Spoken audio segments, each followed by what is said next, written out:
Captain Jake Morrison floated near the viewing port of his salvage ship, the New Frontier, watching the asteroid belt drift by in the cold darkness of space.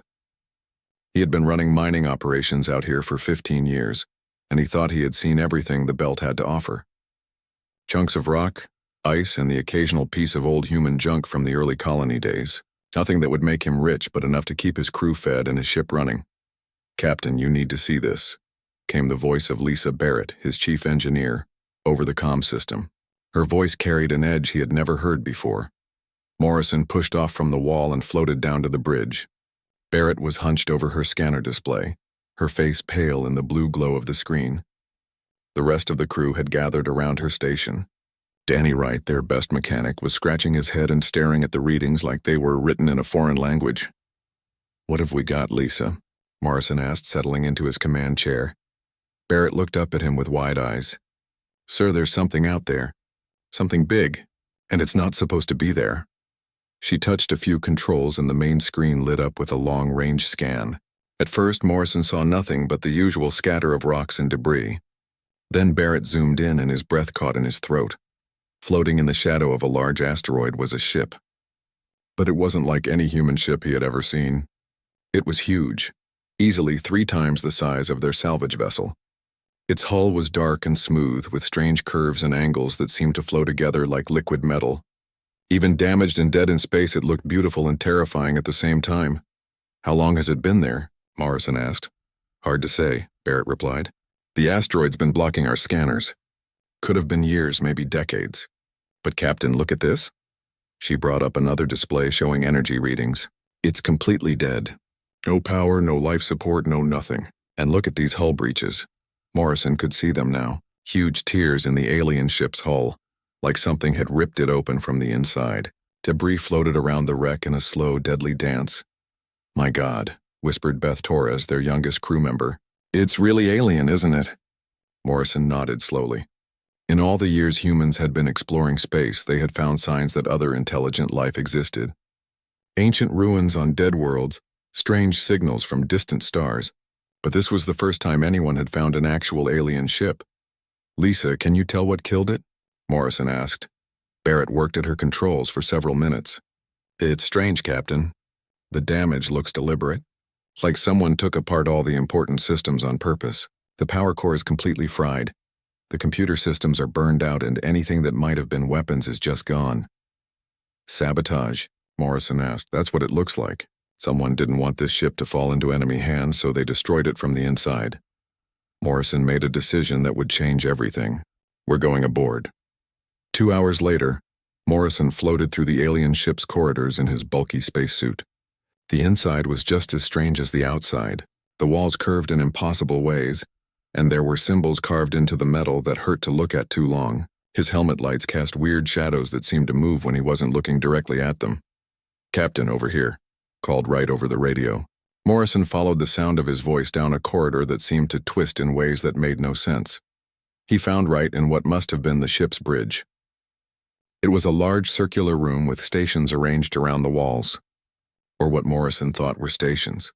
They looked more like organic growths than control panels. Everything was dark and covered in a thin layer of frost. "Look at this," Wright said, pointing his light at one of the alien control panels. "I've never seen anything like it. It's like they grew their computers instead of building them." Morrison examined the strange controls. They were smooth and curved with no visible buttons or switches. "How do you think they worked it?" "No idea, Captain. But whatever they were smart. Really smart. Look at this." Wright led him to the center of the bridge where a raised platform held what looked like a chair, but it was shaped wrong for humans, longer and narrower. "I think this is where their captain sat. And see these?" He pointed to thin cables that hung from the ceiling above the chair. "I think they plugged directly into their ship." Morrison felt a chill that had nothing to do with the cold. "They connected their minds to the ship? That's what it looks like. And if they could do that, imagine what else they could do." They spent 4 more hours exploring the alien vessel. They found crew quarters sized for beings much taller than humans. They found rooms full of equipment they couldn't understand. They found what might have been weapons, but they had been reduced to twisted metal and burned circuits. Most importantly, they found bodies. Not many, and they were mostly skeleton now, but they were definitely alien, tall, with elongated skulls and extra joints in their arms and legs. Morrison counted 7 bodies total. All of them appeared to have died at their stations as if they had chosen to go down with their ship. "Captain," Barrett's voice crackled over the radio from back on the new frontier. "You need to get back here. I'm picking up long-range signals. Earth Defense is sending a fleet." Morrison took one last look around the alien bridge. Whatever these beings were, they had been advanced beyond human understanding. Their ship was a masterpiece of technology that humans couldn't even begin to copy, but they were dead now and their secrets were drifting in the cold of space. "All right, people," he said into his radio. "Let's head home. We've got some calls to make." 3 days later, Morrison sat in a sterile conference room on Luna Station, facing the most important people in human space: Admiral Sarah Collins, head of Earth Defense; Dr. Nathan Price, the leading expert on alien technology; Director Amanda Foster, who ran Earth's intelligence services. "Tell me again about the sabotage," Dr. Price said, reviewing Morrison's report on his tablet. "Everything important was destroyed," Morrison replied. "Power core burned out, computers wiped, weapons systems melted down to slag. But the ship itself is intact. Hull breaches look like explosive decompression from when the life support failed." Dr. Price nodded thoughtfully. "They chose to die with their secrets rather than let them fall into the wrong hands. The question is, whose hands did they consider wrong?" "Doesn't matter now," Admiral Collins said. "What matters is what we do with it. This is the greatest discovery in human history. We need to learn everything we can from that ship." Morrison thought about the alien bodies he had found, still at their stations after all these years. What if we can't? What if their technology is too advanced for us to understand? Dr. Price smiled. "Captain Morrison, you've just given humanity its first glimpse of what's possible out there among the stars. We may not understand their technology yet, but we will. Humans have a talent for figuring things out, even when we probably shouldn't be able to." Morrison hoped he was right, because something told him that the aliens who built that ship hadn't died alone, and sooner or later, humanity was going to meet whatever had killed them. 6 months after Captain Morrison's discovery, the alien ship hung in the secure docks of Luna Research Station like a sleeping giant. The massive vessel had been carefully towed from the asteroid belt and now sat under the constant watch of Earth's best scientists and engineers. Dr. Nathan Price walked around its hull every morning, coffee in hand, trying to understand how something so beautiful could also be so completely dead. The research team had grown to over 200 people: physicists, engineers, computer specialists, and xenobiologists all worked together in the largest scientific project in human history. But progress was painfully slow. After 6 months of study, they had managed to map the ship's basic layout and identify most of its major systems. Actually understanding how those systems worked was another matter entirely. "The problem is that we're thinking like humans," Dr. Amy Hudson explained to the weekly team meeting. She was the project's lead physicist, a small woman with gray hair who had spent her career studying theoretical science. "Their technology operates on principles we barely understand. Quantum computing at room temperature, gravity manipulation, energy storage that defies our understanding of physics. We're like cavemen trying to fix a nuclear reactor." Dr. Price nodded in agreement. "We've learned a lot about what the ship can't do anymore, but we still don't know what it could do when it was working." Carl Thompson, the team's systems analyst, looked up from his tablet. "The navigation computer alone is beyond anything we've ever built. If we could understand just that one system, it would advance human space travel by centuries. But every time we try to access it, we hit walls we don't even have names for." The mood in the room was getting depressed when someone knocked on the conference room door. A man in military uniform stepped inside. He was tall and broad-shouldered, with the kind of confident walk that came from years of command experience. "Dr. Price, I'm Commander Ryan Kelly. Earth Defense sent me to look at your project." Dr. Price stood up to shake his hand. "Commander, we appreciate any help you can offer, but I should warn you that this isn't standard engineering. We're dealing with technology that doesn't work," Kelly interrupted with a slight smile. "At least not anymore. Mind if I take a look?" Kelly spent 3 days crawling through every section of the alien ship. Unlike the scientists, he didn't spend time trying to understand how the alien systems were supposed to work. Instead, he focused on what was broken and what might be fixed. He brought along Danny Wright, who had been part of the original Discovery crew, and a technician named Beth Torres, who had a reputation for making impossible repairs. On the fourth day, Kelly called a meeting with the research team. "You're all thinking about this wrong," he announced without any introduction. "You're trying to restore an alien ship. That's impossible with our technology. But what if we didn't try to make it alien again? What if we made it human?" Dr. Hudson frowned. "I don't understand.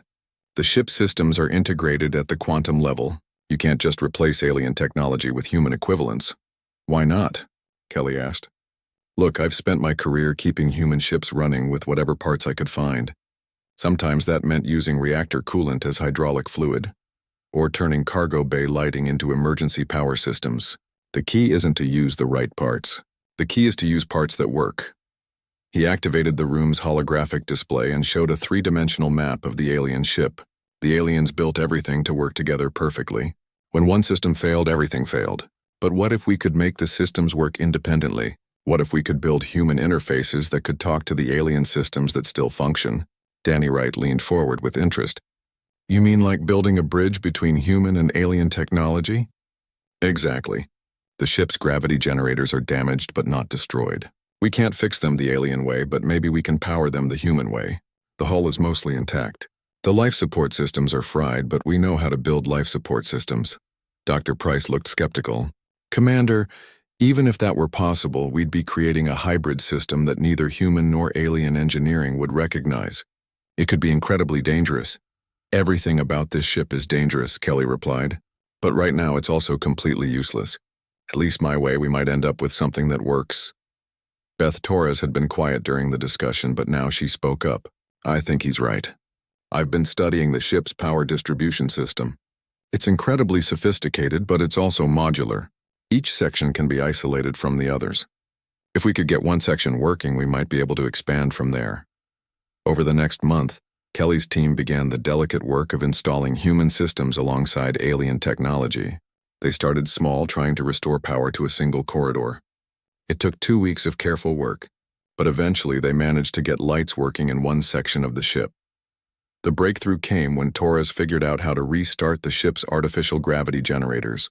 The aliens had used some kind of exotic matter reactor that humans couldn't begin to understand. But Torres discovered that the gravity field generators themselves would accept power from any source strong enough to feed them. It's like they designed the ship to work with different types of power systems, she explained to Kelly as they watched the gravity field stabilize in the ship's main corridor. Maybe the aliens who built this weren't all the same species. Maybe they had to deal with different technologies too. Word of their success spread through the research station quickly. Within days, Dr. Price and his team were working alongside Kelly's engineers to expand their hybrid approach to other ship systems. It wasn't elegant, and it certainly wasn't what the original builders had intended, but it worked. The ship's computer systems proved to be the biggest challenge. The alien quantum processors were so different from human technology that direct interface was impossible. But Carl Thompson came up with a clever solution. Instead of trying to access the alien computers directly, he built human computer systems that could interpret the alien data and translate it into something humans could understand. "Think of it as a universal translator," he explained to the team. "We can't speak their language, but we can build a machine that speaks both languages and translates between them." By the end of the second month, they had restored basic power, life support, and artificial gravity to most of the ship. The navigation systems were still offline, and they had no idea how the ship's propulsion worked. But for the first time in decades, the alien vessel was alive again. Dr. Price stood on what they had identified as the bridge, breathing recycled air and feeling artificial gravity, hold his feet to the deck. The alien control stations were still incomprehensible, but human control panels had been installed alongside them. Cables and conduits ran along the walls like technological vines, connecting human and alien systems in ways that would have horrified the original designers. "It's not pretty," Kelly admitted, looking around at their improvised modifications. "But it works." Dr. Hudson was running system diagnostics at one of the human control stations. "Power distribution is stable. Life support is functioning within normal parameters. Structural integrity is holding. Commander, I have to admit I was wrong about your approach." Kelly smiled. The aliens were brilliant engineers. They built systems that were perfect for their technology and their needs. But they also over-engineered everything. Sometimes the best solution isn't the most advanced one. Sometimes it's just the one that works. Torres called out from across the bridge. Commander, I'm getting some interesting readings from the propulsion section. I think the drive system is trying to come online. Kelly joined her at her station. The readings showed energy building up in systems they hadn't even tried to activate yet. That's impossible. We haven't touched the drive systems. I think the ship's main computer is trying to restart automatically, Torres said with excitement in her voice. It's been waiting for someone to restore basic power and life support. Now that we have, it thinks the emergency is over. Dr. Price joined them, his face pale. If the ship's computer comes online, we need to be very careful. We don't know what its programming priorities are. It might try to complete whatever mission the original crew was on. Kelly nodded grimly. Or it might try to contact whoever built it. And we still don't know who killed the original crew or why. As if responding to his words, lights began to flicker on across the bridge. Alien symbols appeared on displays that had been dark for decades. The ship was waking up, and none of them knew what it would do when it was fully awake. Torres looked up from her readings with a mixture of excitement and fear. Commander, we've got full propulsion capability coming online. This ship is ready to fly. Kelly stared at the alien displays coming to life around them. They had succeeded beyond their wildest dreams. They had taken a dead alien ship and brought it back to life using human ingenuity and determination. But now they had to face the question of what to do with it. Contact Earth Defense, he ordered. Tell them we've got a working starship. And tell them we're about to find out what it was originally designed to do. 2 years after the discovery in the asteroid belt, the ship that had once been an alien derelict now bore the name Defiance on its hull, in both human letters and alien symbols. Captain Jake Morrison stood on the bridge that was part alien architecture and part human engineering, watching the stars stretch into lines as they dropped out of faster-than-light travel. Jump complete. Captain, announced Beth Torres from the navigation station. The young technician had become the ship's expert on the hybrid navigation systems. We're 40 light-years from Earth, just like the alien database indicated. Morrison nodded and looked around the bridge at his mixed crew of military officers, scientists and engineers. Dr. Amy Hudson was monitoring the alien systems they still didn't fully understand. Commander Ryan Kelly was at the tactical station, keeping watch on the human weapons they had installed alongside whatever alien defenses still functioned. Any signs of life out there, Danny? Morrison asked. Danny Wright looked up from the sensor station, his face serious. Captain, you're going to want to see this. We've got multiple contacts, big ones, and they're moving toward us fast. The main screen lit up with a tactical display showing 6 massive shapes approaching their position. Each one was larger than the Defiance, with angular hulls that looked more like weapons than ships. Distance? Morrison asked. 2 million kilometers in closing. They'll be in weapons range in 30 minutes at their current speed. Dr. Hudson was studying her readings with growing concern. Captain, I'm detecting energy signatures similar to our own ship. These vessels are using the same type of propulsion and power systems that the original aliens used. Morrison felt his stomach drop. Are you saying these are the aliens who built our ship? No, Hudson replied, bringing up another display.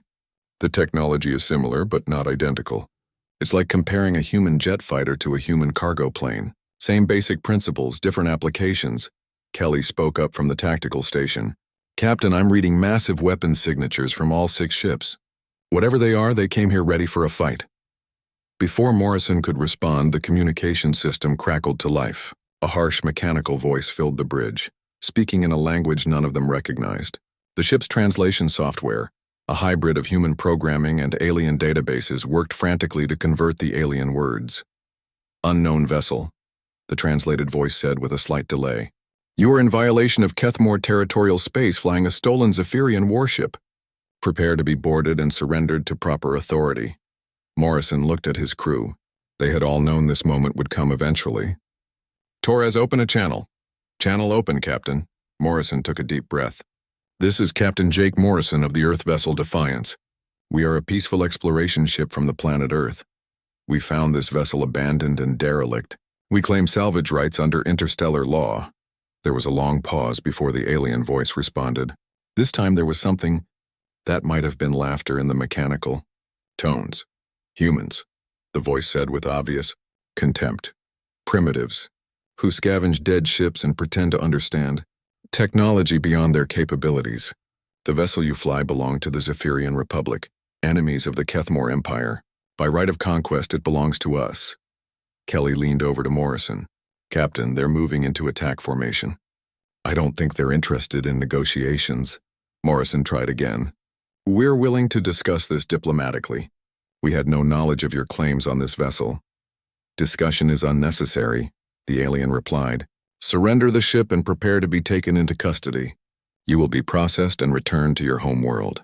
The ship will be properly disposed of. Morrison looked around his bridge at the faces of his crew. These were the same people who had spent 2 years bringing a dead alien ship back to life, through pure human stubborn determination. They had solved problems that should have been impossible and created something new from the wreckage of the old. Torres, close the channel, Morrison ordered. Then he turned to Kelly. Commander, what's our tactical situation? Kelly grinned with the kind of smile that had made him famous in Earth defense. Well, Captain, we're outnumbered 6-1 by ships that are bigger, faster, and more heavily armed than we are. By any reasonable military analysis, we should surrender immediately. And unreasonably? Unreasonably, we've got some advantages they don't know about. Our weapon systems are completely different from anything they've ever seen. Our defensive systems are a mixture of human and alien technology that doesn't follow any known patterns. And we've got something else they don't have. What's that? Kelly's grin got wider. We've got humans running the ship. And humans don't fight fair. The first Kethmore ship opened fire with energy weapons that lit up space like artificial stars. The beam struck the Defiance's shields with enough power to destroy a human battleship. The hybrid alien-human shields held, but warning lights flashed across the bridge. Shields down to 60%, Wright reported. But the alien shield generators are adapting to their energy frequency. Each hit does less damage than the last. Morrison made his decision. All right, people. Let's show them what humans can do with alien technology. Kelly, you have tactical command. What happened next would become legend throughout the galaxy. The Defiance didn't fight like an alien ship. It didn't rely on overwhelming firepower or superior technology. Instead, it fought like a human ship run by humans who had learned to make impossible things work through pure creative stubbornness. Kelly used the ship's hybrid propulsion system in ways the original aliens had never intended. The Defiance could accelerate, stop, and change direction in patterns that violated every known principle of space combat. When the Kethmore ships tried to target it, it simply wasn't where they expected it to be. The human weapon systems, crudely bolted onto alien power sources, fired projectiles instead of energy beams. The Kethmore shields were designed to deflect energy weapons. They had no idea how to handle chunks of metal moving at significant fractions of light speed. Direct hit on the lead ship, Wright reported with excitement.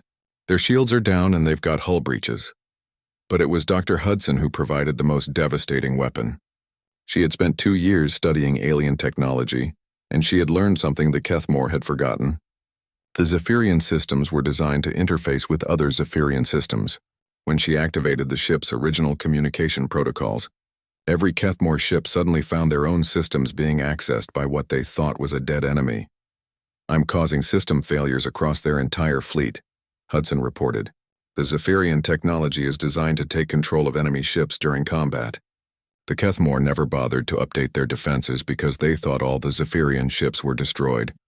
Within an hour, 4 of the 6 Kethmore ships were disabled or destroyed. The remaining 2 were trying to retreat when Morrison opened communications again. Kethmore vessels, this is Captain Morrison. Are you prepared to discuss salvage rights now? The response came from a different voice, older and more careful than the first. Human Captain, I am Admiral Vextar of the Kethmore Third Fleet. You fight with tactics we do not understand, using technology that should not function. How is this possible? Morrison thought about the best way to answer. Admiral, humans have a saying. We make it work. We found your enemy's broken ship and made it work. We found weapons that were destroyed and made new ones work. We found systems that were incompatible and made them work together. This is not possible, the alien admiral replied. The Zephyrian ship was completely disabled. Our own engineers examined it decades ago and confirmed it could never be repaired. Kelly leaned over to Morrison. Should we tell him how we did it? Morrison shook his head. Admiral Vextar, we're returning to our home system now. We'll be sure to tell our people about the Kethmore Empire and your territorial claims. I'm sure our diplomats will be interested in discussing proper boundaries and salvage rights." There was a long pause before the alien responded. "Human Morrison, you have made an enemy this day. The Kethmore Empire does not forget insults to its honor. We will remember your species." "Admiral," Morrison replied calmly, "we'll remember you too." As the Defiance jumped back into faster-than-light travel, Morrison looked around his bridge at the crew who had just won humanity's first space battle against aliens. They had been outnumbered and outgunned, flying a ship that shouldn't have worked, using weapons that had been improvised from spare parts, and they had won. Dr. Hudson was the first to speak. "Captain, do you think we've started a war?" Morrison thought about the alien admiral's parting words. "Maybe, but if we have, at least now they know that humans don't give up easy." Torres looked up from her navigation station. "Captain, I'm detecting more ships on long-range sensors. A lot more, and they're not Kethmore." Morrison settled back into his command chair. They had wanted to explore the galaxy and meet other intelligent species. Well, they had certainly accomplished that goal. Now they had to figure out what to do about all the aliens who suddenly knew that humans existed. "Set course for Earth," he ordered. "It's time to let the government know they're going to need a bigger space fleet." 1 year after the confrontation with the Kethmore Empire, Earth was no longer alone in the galaxy. The news of humanity's first contact with aliens had spread far beyond the 6 enemy ships that had limped away from their encounter with the Defiance. Now ships from a dozen different species had visited the Sol system, and Earth's government was scrambling to build a diplomatic corps that could handle interstellar politics. Admiral Jake Morrison, promoted after his successful command of the Defiance, stood in the conference room of Earth's new interstellar relations building on Luna Station. Through the transparent aluminum windows, he could see 5 different alien ships docked at the station's expanded facilities. Each one represented a different species, a different culture, and a different set of problems for humanity to navigate. "The situation is more complex than we initially understood," explained Ambassador Quindal of the Veltari Republic, a tall, graceful being whose blue-tinted skin seemed to glow slightly in the artificial light. The Veltari were the first aliens to approach Earth peacefully, seeking to establish trade relations and cultural exchange. Sitting across from Quindal was Karen Swift, Earth's newly appointed Chief Diplomatic Officer. Swift had been a military strategist before taking this job, and she approached interstellar diplomacy the same way she had once planned military campaigns, by understanding all the forces at play before making any moves. "Ambassador, help me understand this Galactic Trade Federation," Swift said, consulting her tablet. "You say it includes over 40 different species, but it's not a government."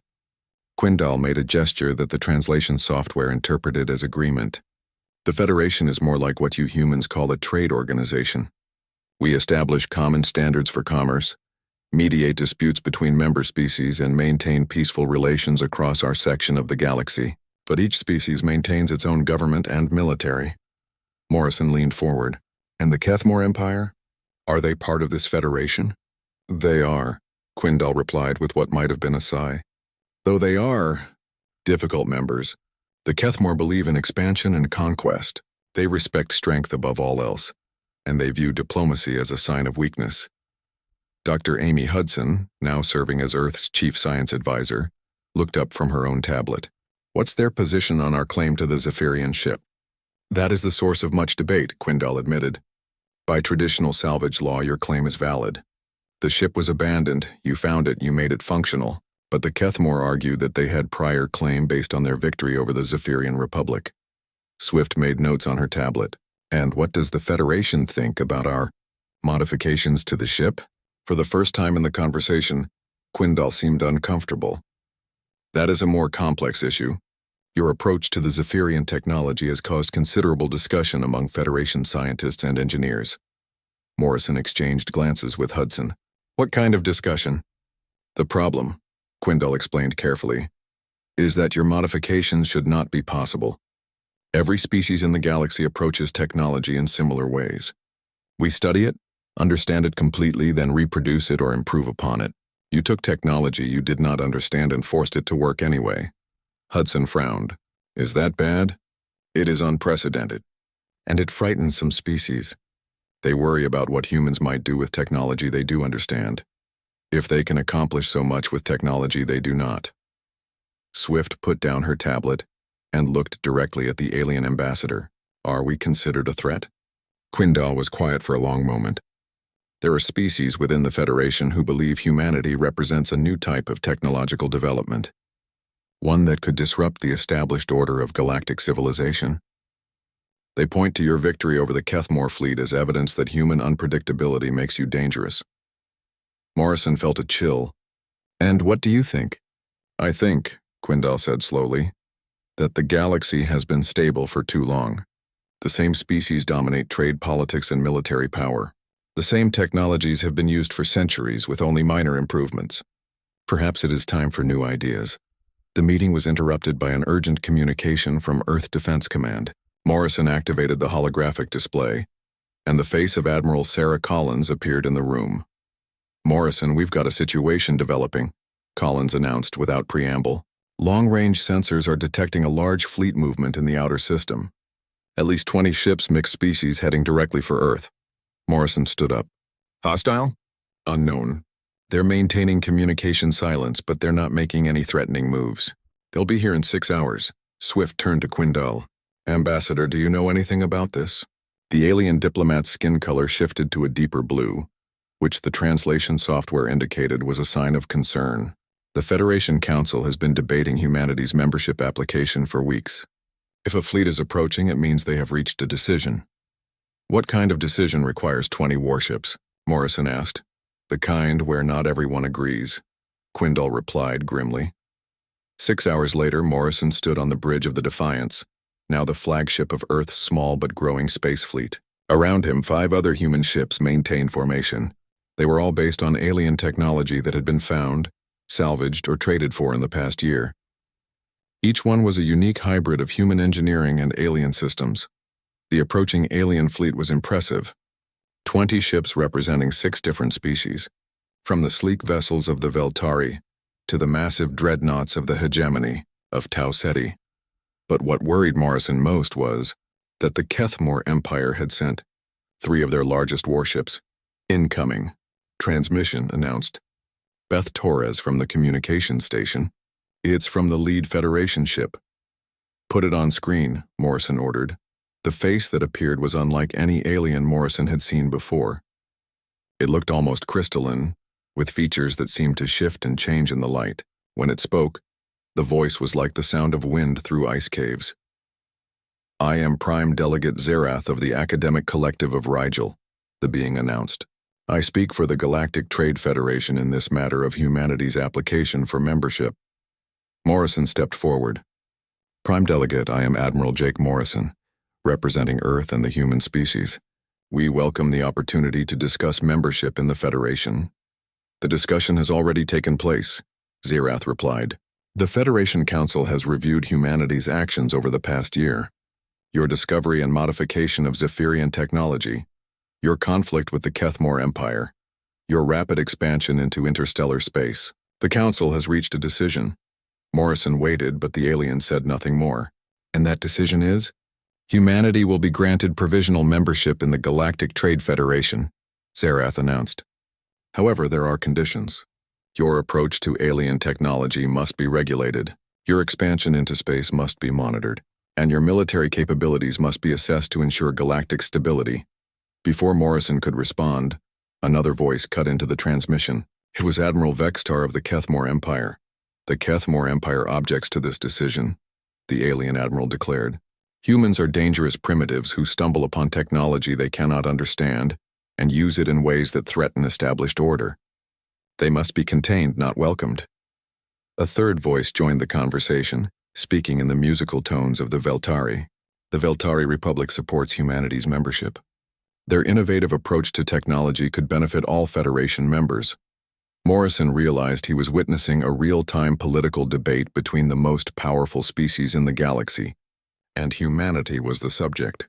The thought was both thrilling and terrifying. Prime Delegate, Morrison said, trying to regain control of the conversation. Earth appreciates the Federation's offer of membership. However, we need to understand what these conditions mean for human independence and sovereignty. Before Zerath could answer, Torres called out urgently from her station. Admiral, I'm detecting new ships dropping out of faster-than-light travel. Multiple contacts, unknown configuration. The tactical display updated to show a dozen new ships appearing at the edge of the solar system. They were larger than anything in the Federation fleet, and their energy signatures were unlike anything in the human databases. "By the void," breathed Ambassador Quindal from his position on the Defiance's bridge. "Those are Zephyrian ships." Morrison felt the blood drain from his face. "I thought the Zephyrians were extinct." "So did we," Quindal replied in a shaken voice. "But those are definitely Zephyrian designs. And if they're here..." The communication system crackled with a new voice speaking in the same language the Defiance's computers had found in the original ship's databases. When the translation came through, it was in perfectly clear human English. "Greetings, inheritors of our lost vessel," the voice said. "We are the Zephyrian Collective, and we have come to reclaim what was taken from us." Morrison looked at the mixed fleet of human and Federation ships surrounding Earth, then at the newly arrived Zephyrian vessels that outgunned everyone combined. The political situation had just become a military crisis. 3 months after the Zephyrian ships appeared at the edge of Earth's solar system, the galaxy was at war, not the kind of war anyone had expected, with fleets of ships battling for territory or resources. Instead, it was a war against ghosts, against machines that had been sleeping for decades and had suddenly awakened with a hunger for destruction. Admiral Jake Morrison stood in the command center of Luna Station, watching tactical displays that showed the scope of the disaster. Red markers indicated Zephyrian attacks across 40 star systems. The automated ships struck without warning, destroyed everything they encountered, then disappeared back into the void of space. Latest casualty report. "Admiral," announced Commander Ryan Kelly, now serving as Morrison's chief of staff. "The Kethamor Empire has lost 12 ships trying to engage the automated vessels. The Veltari Republic lost an entire colony world. Even the academic collective's most advanced warships can't match Zephyrian technology." Morrison studied the tactical display with growing frustration. "What about the Federation's combined fleet?" "Scattered," Kelly replied grimly. "Every time they mass their ships for a coordinated attack, the Zephyrian vessels adapt their tactics.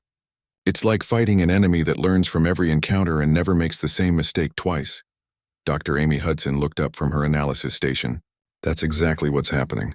The Zephyrian ships are controlled by artificial intelligence systems that were designed to fight a galactic war.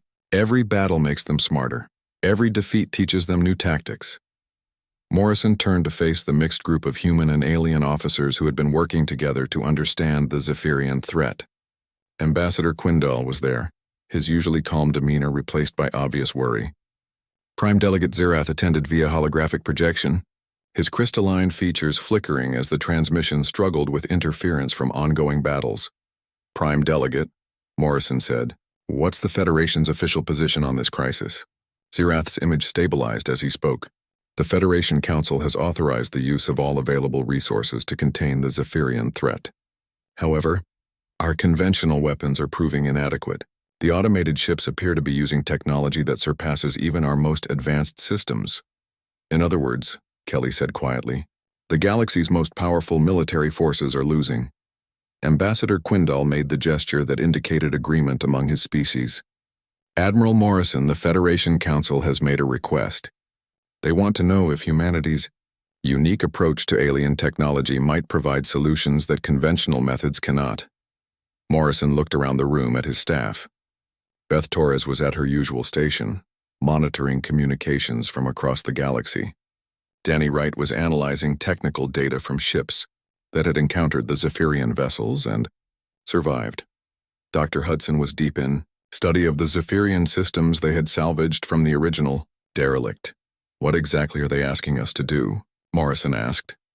"The same thing you did with the original Zephyrian ship," Zerath replied. "Take technology that doesn't work and make it work. Take systems that weren't designed to fight these automated vessels and find a way to make them effective." Hudson looked up from her work. "Admiral, I've been studying the tactical reports from all the encounters with Zephyrian ships. I think I understand why they're so effective." "Explain," Morrison ordered. Hudson activated a holographic display showing the design of a typical Zephyrian vessel. The automated ships are using the same design philosophy as the original Zephyrians.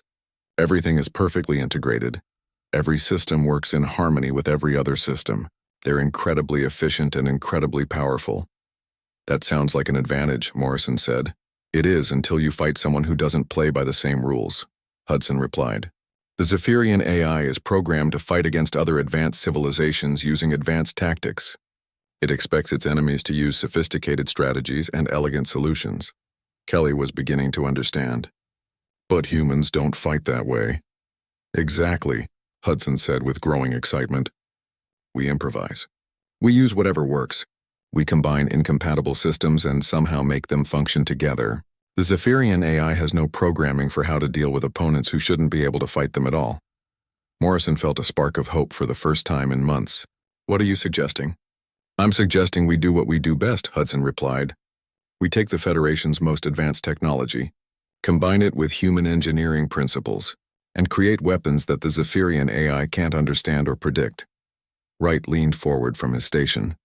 Dr. Hudson's right, Admiral. I've been looking at the sensor data from Federation ships that have fought the Zephyrians. Every time they use standard tactics, they lose. But there have been a few cases where ships used unconventional approaches, and those ships survived longer. Torres spoke up from the communication station. Admiral, I'm getting reports from across the galaxy. The Zephyrian ships are moving toward the core worlds of the major Federation species. If we're going to try something, we need to try it soon. Morrison made his decision. All right, people.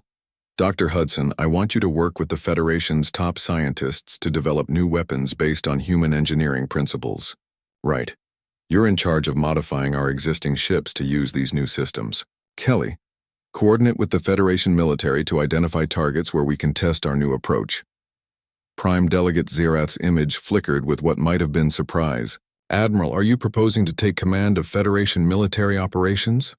No, Morrison replied. I'm proposing to do what humans do best. We're going to fix your broken situation with whatever parts we can find. The next month saw the most intensive research and development project in galactic history.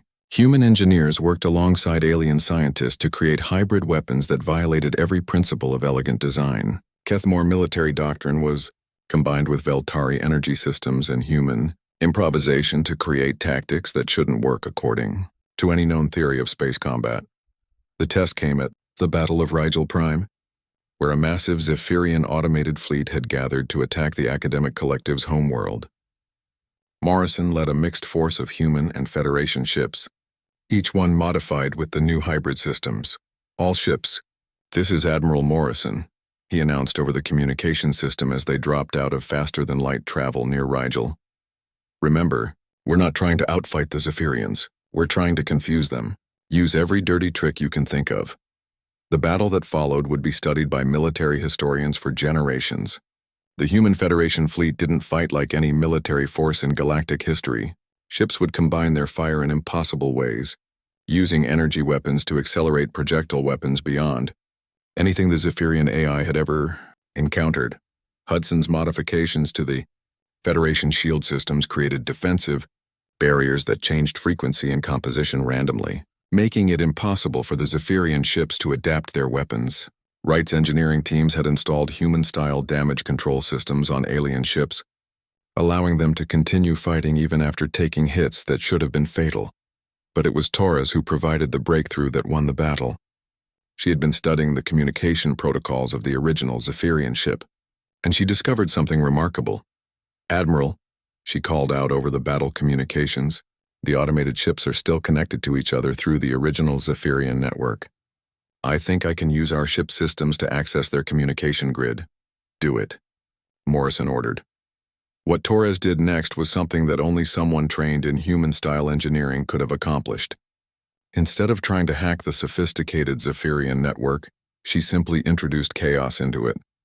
She fed the network random data, contradictory orders, and impossible tactical scenarios. The effect was immediate. The Zephyrian ships, which had been operating in perfect coordination, suddenly began acting independently. Some continued their attack, some tried to retreat, and some simply stopped moving altogether. Direct hit on the command ship, Wright reported with excitement. Their formation is breaking up. All ships concentrate fire on the command vessel, Morrison ordered. Within an hour, the Zephyrian fleet was destroyed or scattered. For the first time since the automated ships had awakened, a major Federation world had been saved. Prime Delegate Zerath appeared on the communication screen, his crystalline features showing something that might have been amazement. Admiral Morrison, how is this possible? Our best strategists have been unable to defeat even a single Zephyrian vessel. Morrison looked around his bridge at the crew that had started this journey by salvaging a broken alien ship from an asteroid belt. Prime Delegate, the Zephyrians built perfect ships with perfect systems and perfect tactics. But sometimes perfect isn't what you need. What do you need? Zerath asked. Morrison smiled. Sometimes you need something that just works. Over the following months, the hybrid tactics developed at Rigel were spread throughout the Federation fleet. Human engineering principles were taught to alien crews, and alien technology was modified using human improvisation techniques. The war against the Zephyrian,